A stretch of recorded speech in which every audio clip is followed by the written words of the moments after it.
Me fala um pouco como é feito o seu trabalho diretamente no campo, como seus outros parceiros, né, trabalham e o que vocês fazem dentro de cada atividade ali da bovinocultura, tanto de corte como do leite. Seja muito bem-vindo. Legal, prazer, bom dia. Satisfação, Eduardo, estar aqui nesse podcast, maravilha. A cadeia da bovinocultura no Distrito Federal é uma cadeia um pouco menor do que as demais por conta das áreas rurais nossas, que é muito pequena. Então, a bovinocultura, no geral, ela exige que a propriedade rural tenha grandes áreas, né? Porque os animais consomem muito alimento. E o alimento do bovino é pastagem. Então, a gente precisa de uma área muito grande. Como não temos, a gente precisa usar muita tecnologia. E é o que a assistência técnica tem se diferenciado, porque a gente aproveita as tecnologias que a gente tem encontrado, que tem dado sucesso no Brasil, para aplicar aqui com os nossos produtores.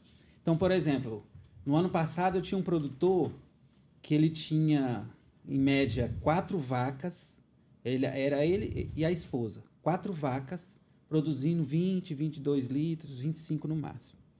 E aí a gente fez uma implantação de um capim de alta produtividade, de alto valor nutritivo, irrigado, e não foi uma área grande. A área que ele formou esse capim era de 7 mil metros quadrados, dá menos de 1 hectare.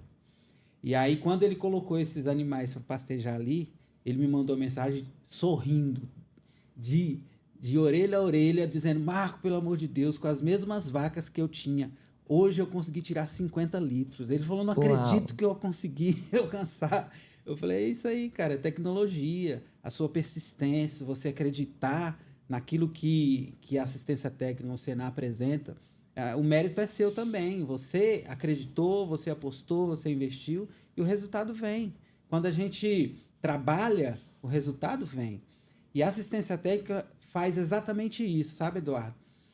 O produtor rural, que eu chamo de empreendedor rural, ele tem que saber para onde ele vai, ele tem que saber o que ele precisa ser feito para ele chegar onde ele quer, sabe? Isso é com planejamento. E a assistência técnica, como o Júnior disse, a gente, na primeira visita, a gente apresenta o programa, a gente mostra para ele: olha, o que nós podemos fazer por você. E aí, na segunda, na terceira, até a quarta visita, a gente faz um planejamento. Olha, você, nesses meses que se iniciaram na assistência técnica, eu identifiquei isso. E possivelmente a gente tem que aumentar essa produção ou diminuir o custo para tanto. O que a gente pode fazer de planejamento? Aí eu junto com o produtor, fazemos o planejamento. Se é aumento de produtividade, o que tem que ser feito? Você tem que adquirir novos animais, você tem que trocar os seus animais, a gente tem que melhorar a nutrição, tem que melhorar a pastagem, o que tem que ser feito? E a gente vai montando o planejamento de acordo com a necessidade dele e com o tamanho da perna dele, porque não adianta ele dar um passo maior do que a perna, não é? Então, a assistência técnica tem esse diferencial. A gente leva em consideração o perfil do produtor. Eu não pego uma ideia, eu não pego uma informação de uma propriedade e aplico ela na íntegra em outra. É individualizado. É individualizado. Porque para umas coisas servem, para outro não. Outro produtor já acha ruim aquela tecnologia. Então não adianta eu... É feito, Marco Aurélio, hoje, dentro das propriedades, esse trabalho. Cheguei lá, tem minha propriedade. E aí? Tô aqui com as minhas vaquinhas, tô aqui com meus boizinhos. Como é que é feito o trabalho efetivamente? Você pode colocar aí um exemplo igual você contou desse que te mandou, de um sorriso de orelha a orelha, que realmente fez diferença na produtividade dele de leite, devido a uma aplicação de uma tecnologia na pastagem. Então, conta um pouquinho pra gente aí de algum case de sucesso da bovinocultura de corte, porque eu ainda quero passar um vídeo daqui a pouco pra gente mostrar como é feito esse trabalho no campo. Mas eu acho que essas curiosidades, né, e coisa que só você que tá lá na ponta pode contar pra gente, né, e pra quem tá em casa nos assistindo. Então, a assistência técnica tem uma metodologia perfeita. Então, eu tenho que seguir aquela metodologia. E ela prevê o que eu tenho que fazer na primeira visita, o que eu tenho que fazer na segunda, até a 24ª, tá descrito na metodologia o que é preciso ser feito. Mas eu, particularmente, na primeira visita, eu quero me conectar com o produtor, eu quero demonstrar para ele que eu estou interessado em fazer ele ganhar dinheiro, porque isso abre os olhos dele. Poxa, o cara realmente ele vai vir aqui me ajudar a mudar a minha história.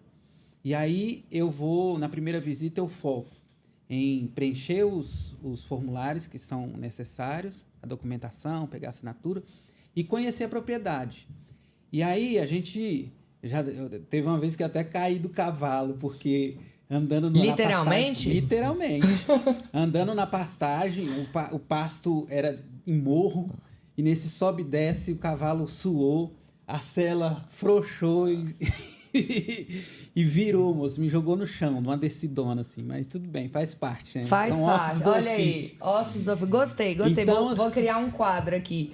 Ossos do ofício durante visitas técnicas. Isso, É vai ser técnico muito que bom. cai do cavalo, os cavalos, coitado. Oh, meu Deus.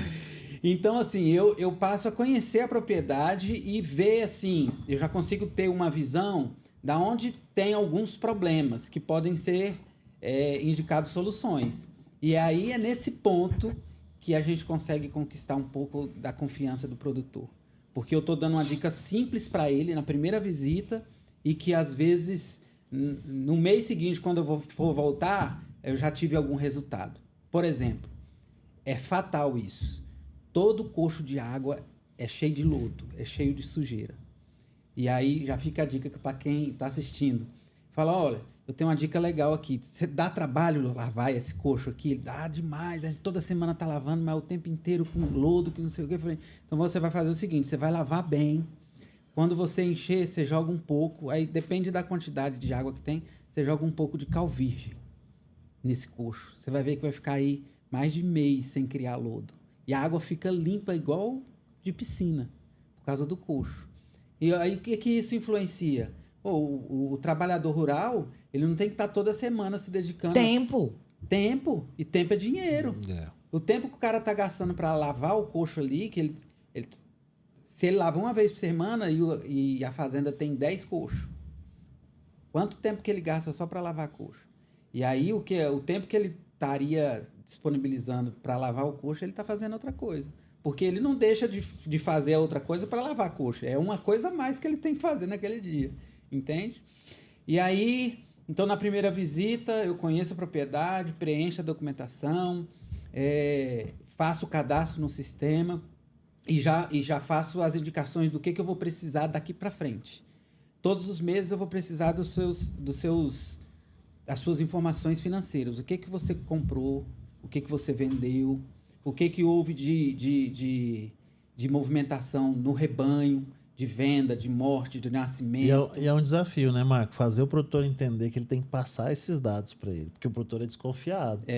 Né? Não, infelizmente eu tive que desligar porque na primeira visita eu fiz isso. Demonstrei o programa, ele assinou o contrato, onde fala quais são as obrigações dele, quais são as minhas. Quando foi na segunda visita que eu fui pedir as informações financeiras, ele falou assim, não, financeiro eu não vou te dar, não. Eu falei, mas como? Tá no como contrato, eu vou te ajudar? Você assinou aqui uma assistência técnica e gerencial. Eu não vou conseguir fazer você ganhar dinheiro se eu não sei se você está perdendo ou se você está ganhando. Aí ele, não, mas isso aí eu sou contador, não posso. Eu falei, então, infelizmente, o plano da assistência técnica prevê que a gente tenha que ter acesso ao financeiro. Se o senhor não pode disponibilizar, então vou ter que substituir o senhor. E o que faz todo sentido. Então, o Marco Aurélio tem lá um contrato, né? O cenário e o produtor, eles fazem, nesse contrato, na metodologia, prevê que esses dados não são públicos, são, né? São sigilosos. A gente tem a LGPD, a Lei Geral de Proteção de Dados, que prevê isso. Então, é o dado... Mas o Marco precisa disso. Senão ele não consegue fazer o trabalho dele. Se você já tá milionário, o Marco vai te ajudar a ficar bilionário. Não tem problema. Mas olha só que interessante. Eu me recordei aqui de uma propriedade que, no primeiro ano, quando concluímos de 12 meses de dados, que eu fui tirar o relatório, o prejuízo financeiro dele estava em R$80 mil, produtor de leite. E ele tinha uma característica muito específica, porque é um produtor que produzia com a raça, pardo suíço, que é um dos melhores leites que tem. ele só não ganha da vaca Jersey em questão de gordura no leite. Mas os outros sólidos, o pardo suíço ganha em tudo. E aí, R$80 mil de prejuízo no primeiro ano. E aí eu sentei com ele, agora vamos fazer um novo planejamento. O que a gente precisa fazer para melhorar?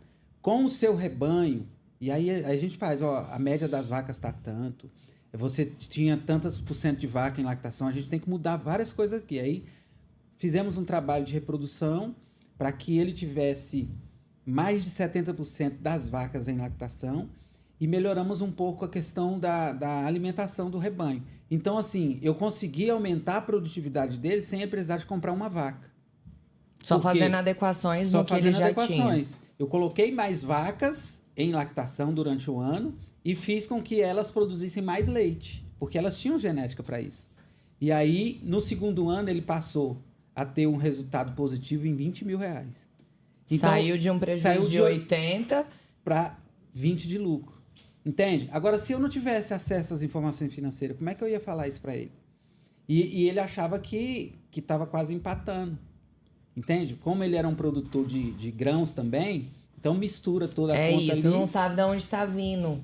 E às vezes o lucro de um tá tapando o prejuízo de outro e não sabe. Porque assim, para quem é produtor de grãos, a receita é 1, 2, no máximo 3 vezes por ano. O leite é todo mês. Então ele tá recebendo um tiquinho do leite ali, tá pagando a mão de obra, tá pagando um custo com luz, né? E ele acha que tá dando certo.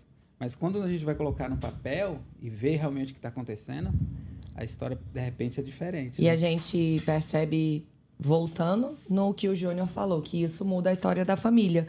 Às vezes a família tá ali, seja com 2 animais produzindo leite e vivendo ali no mais ou menos, né? Sendo que tem capacidade de fazer muito mais e ter lucros e, quem sabe, aí aumentar o seu número de animais e investir nisso. Vídeo aí, então você pode encerrar falando um pouco de como você se sente, né? Fazendo parte aí de transformação de histórias de vida. Falar de sentimentos, para mim, é muito gratificante, porque quando eu escolhi a profissão que eu iria exercer, eu era vigilante e eu olhava para o catálogo de certificados que eu tinha, estava com 20 e poucos anos. Uma grossura assim, ó, certificados. Manutenção de micro. Naquela época o micro estava surgindo ainda. Estou falando aqui a minha idade.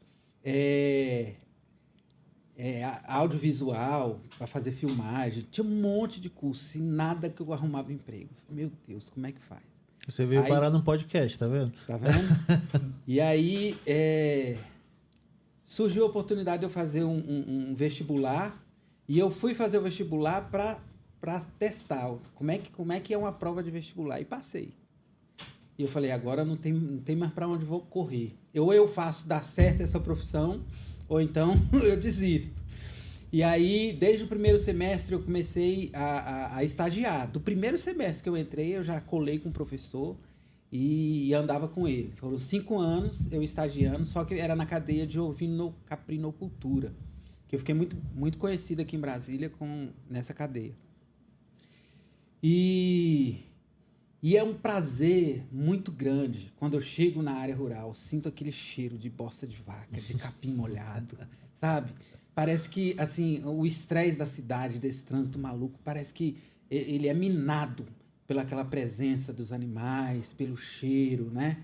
E eu fico extremamente satisfeito quando eu chego numa propriedade, a gente é sempre muito bem recebido, não tem uma propriedade que começou o processo, passou a conhecer quem sou eu, quem é cada um dos técnicos. E, inclusive, tem produtor que faz o banquete, assim, para alguns técnicos, sabe? Eu vou começar a visitar, eu vou junto nessas visitas. E aí, quando a gente aumenta esse relacionamento, estreita esse relacionamento, é uma confiança múltipla, e a gente vê os resultados chegando, é muito gratificante. Porque não é a realização do sonho do produtor, é a realização do meu sonho também.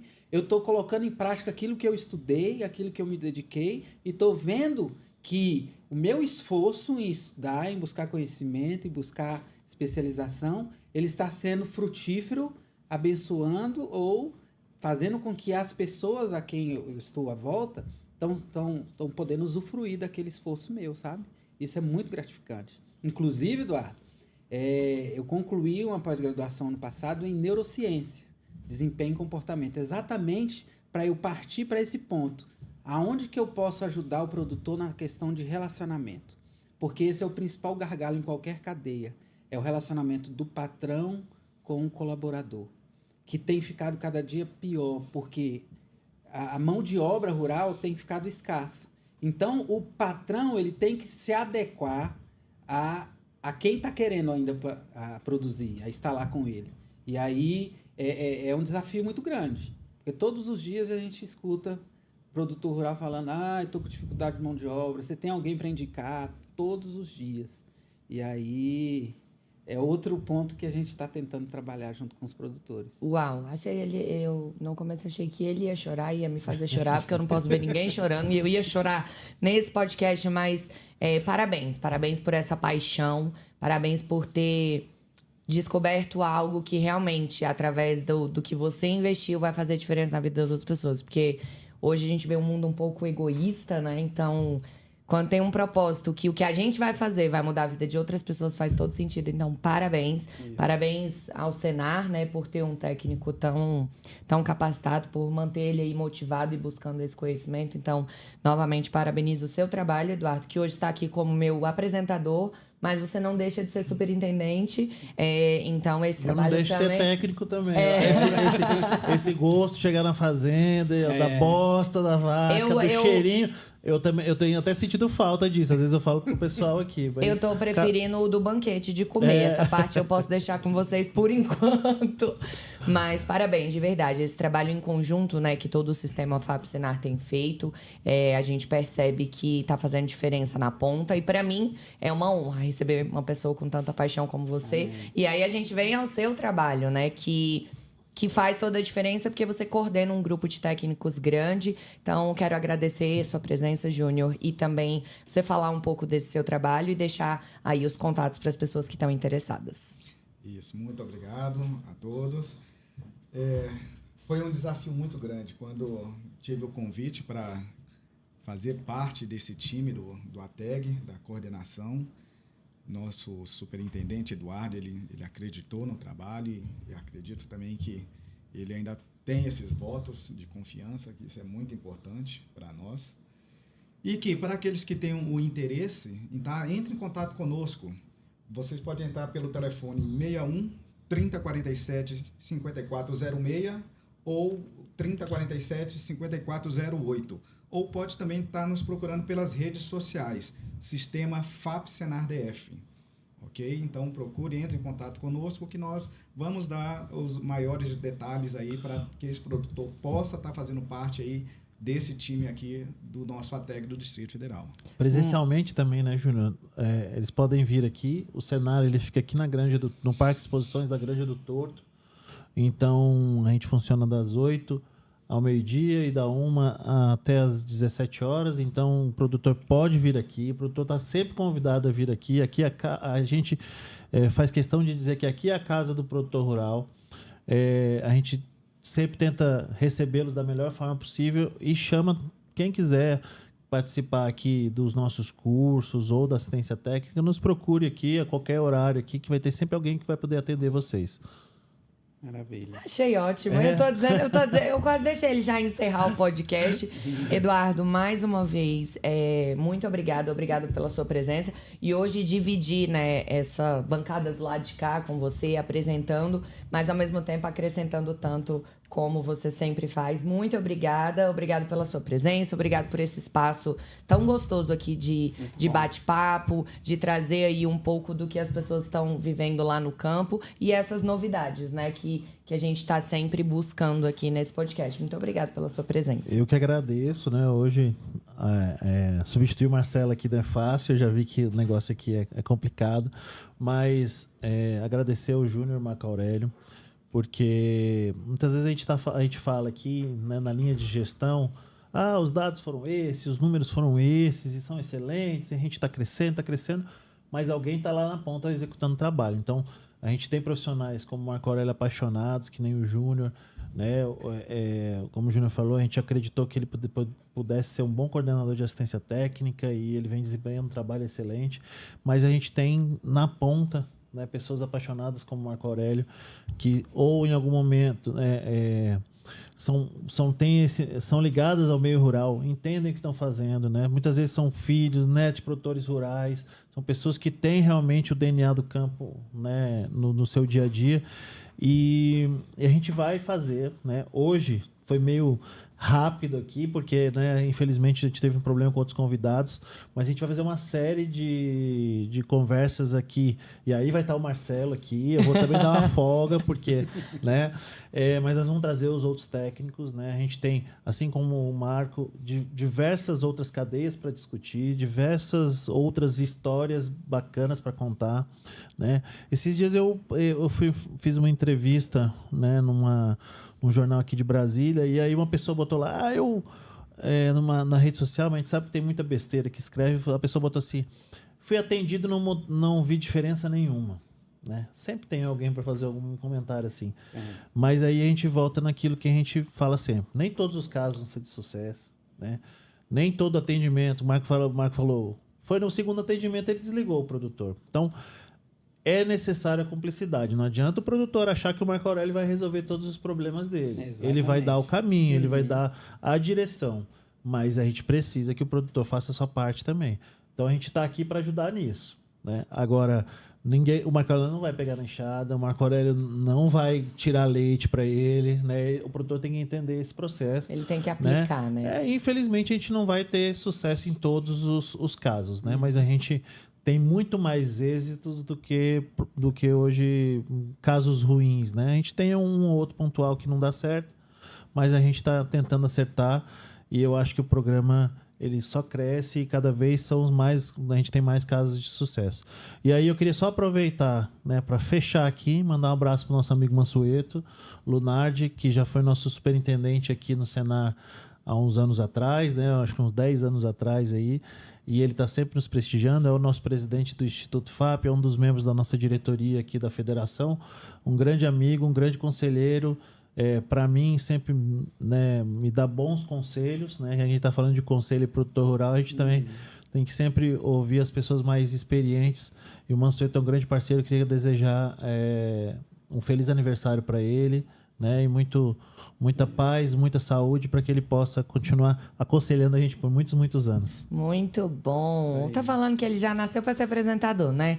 Eu fico feliz, né, de ver como esse podcast tem tomado um rumo realmente de conseguir contar histórias de sucesso e finalizar esse podcast agradecendo toda a nossa audiência. Hoje foi, como o Eduardo disse, um pouco corrido, mudanças, mas estaremos aqui toda segunda-feira, 9 horas, recebendo sempre convidados especiais. Eu, Marcelo, eu e Eduardo. Daqui a pouco Eduardo e alguém. A gente já percebeu que o Eduardo leva jeito pro negócio. Mas, mais uma vez, obrigada pela sua audiência. Esse link vai ficar, esse bate-papo vai ficar aí disponível. Então, pode compartilhar com todo mundo. E até segunda que vem. Eu quero encerrar com o vídeo do Senar, Andrei, o que é o geral do Senar, da campanha nacional. O Luiz vai conseguir aí te direcionar. E até segunda que vem para mais um podcast Café com Agro. Muito obrigada novamente, Marco Aurélio, Júnior, Eduardo. E a gente se vê segunda-feira, 9 horas, nesse canal do YouTube, para mais um Café com Agro. Tchau, tchau. A missão da gente do Senar é melhorar a qualidade de vida do produtor, fazer a atividade dele ficar rentável, aumentar a produção e produzir um produto com a maior qualidade. O Senar trouxe, né, para elas a assistência técnica. Aqui a gente consegue enxergar os 3 pilares: o fator ambiental, o social e o econômico. É toda uma estrutura, né, com um propósito único, né, de transformar a vida das famílias. Do pequeno produtor, do médio e do grande. Então, assim, muda a vida dos produtores, muda a nossa vida. É muito gratificante você voltar ao final do dia para casa e você ter aquele resultado positivo. O que me motiva a acordar cedo todas as manhãs é vir até a propriedade, olhar no rosto do produtor e saber que dali ele está tirando o sustento da sua família. Você sentir um agente desse processo de melhoria de uma cadeia produtiva, isso traz muito orgulho. É gratificante fazer parte de toda essa história. Mais de 18 mil técnicos e profissionais e quase 300 mil propriedades atendidas. Um trabalho que transforma a vida de famílias, de regiões e de todo o nosso país. Sistema CNA Senar, do pequeno